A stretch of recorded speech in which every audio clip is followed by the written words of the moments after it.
Perkenalkan, nama saya Alwan Habdadi Pratama, NIM 18120067, Prodi Sistem Informasi, kelas SI 03, alamat Yogyakarta, Sleman, Kalasan.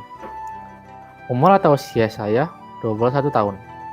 Jika saya menjadi seorang pemimpin studio editing, saya akan memulai dengan menjadi pemimpin bagi diri saya sendiri terlebih dahulu, mengarahkan diri saya dalam sebuah disiplin dan rencana kerja yang tentunya harus saya terapkan dalam kehidupan saya sehari-hari agar saya menjadi seorang yang berhasil baik dalam lingkungan keluarga maupun dalam lingkungan masyarakat.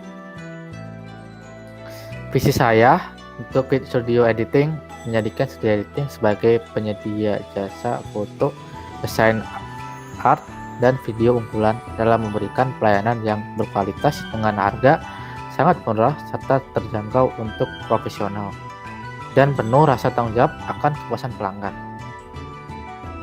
Penyampaian visi saya ke anggota, saya ingin menjadi seorang penentu keberhasilan dalam organisasi yang saya pimpin.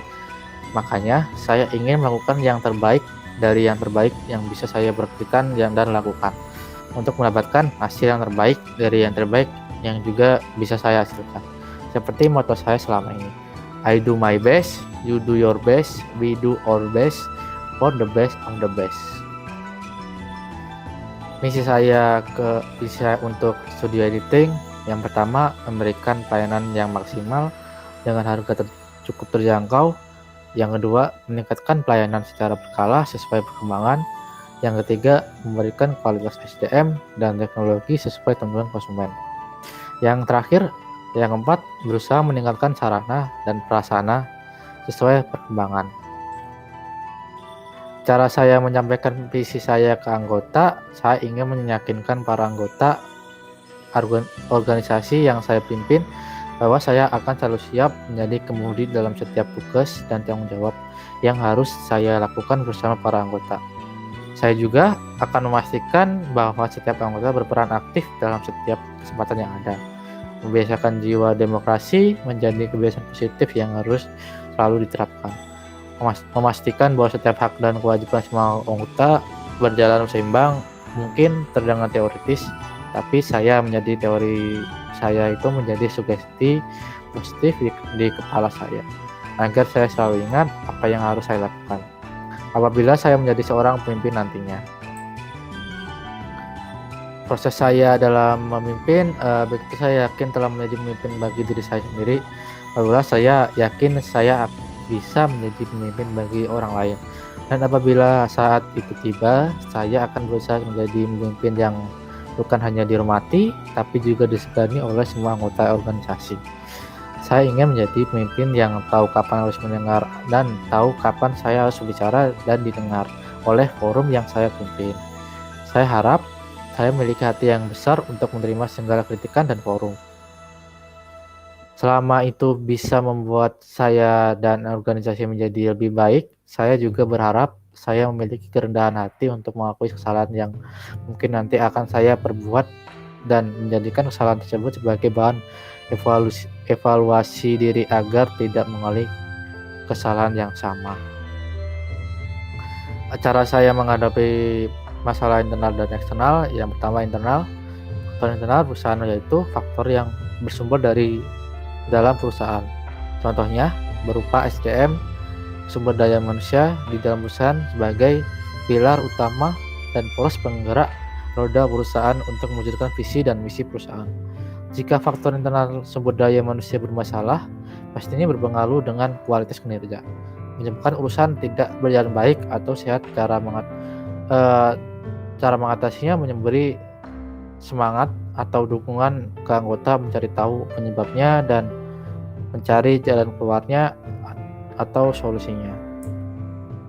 Eksternalnya, faktor eksternal dalam lingkup yang luas, ada beberapa faktor lingkungan eksternal. Di antaranya, contohnya berkaitan dengan persaingan perusahaan dengan perusahaan lain. Cara mengatasinya dengan meningkatkan kualitas perusahaan seperti meningkatkan kualitas produk untuk konsumen agar banyak peminat dan perusahaan juga semakin terkenal di masyarakat. Cara saya memimpin di masa pandemi, yang pertama memperkuat karakter pemimpin dalam masa krisis manfaat atas sikap deliberate, calm, dan bounded optimis. Yang kedua, menunjukkan empati menghadapi tragedi kemanusiaan sebagai prioritas pertama. Yang ketiga, berkomunikasi secara efektif, mempertahankan transparansi, dan memberikan pemberitahuan rutin. Pandemi COVID-19 adalah ujian bagi pemimpin. Pemimpin berkualitas diharap bisa tampil. Kualitas memiliki ciri utama, kemampuan berinovasi, memiliki kreativitas tinggi, dan kemampuan menghadapi krisis. Gaya kepemimpinan yang saya pilih pemimpinan transformasional karena gaya ini pemimpinan transformasional dapat menginspirasi perubahan positif pada mereka anggota yang mengikuti. Para pemimpin memperhatikan dan terlibat langsung dalam proses, termasuk dalam hal membantu para anggota kelompok untuk berhasil menyelesaikan tugas mereka. Pemimpin cenderung memiliki semangat yang positif untuk para bawahannya, sehingga semangatnya tersebut dapat berpengaruh pada para anggota untuk lebih energik.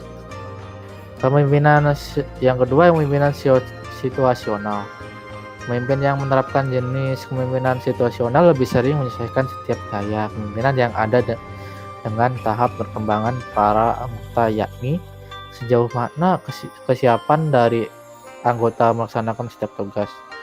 Gaya pemimpinan situasional ini mencoba mengombinasikan proses kepemimpinan dengan situasi dan kondisi yang ada. Terima kasih, sekian presentasi saya. Wassalamualaikum warahmatullahi wabarakatuh.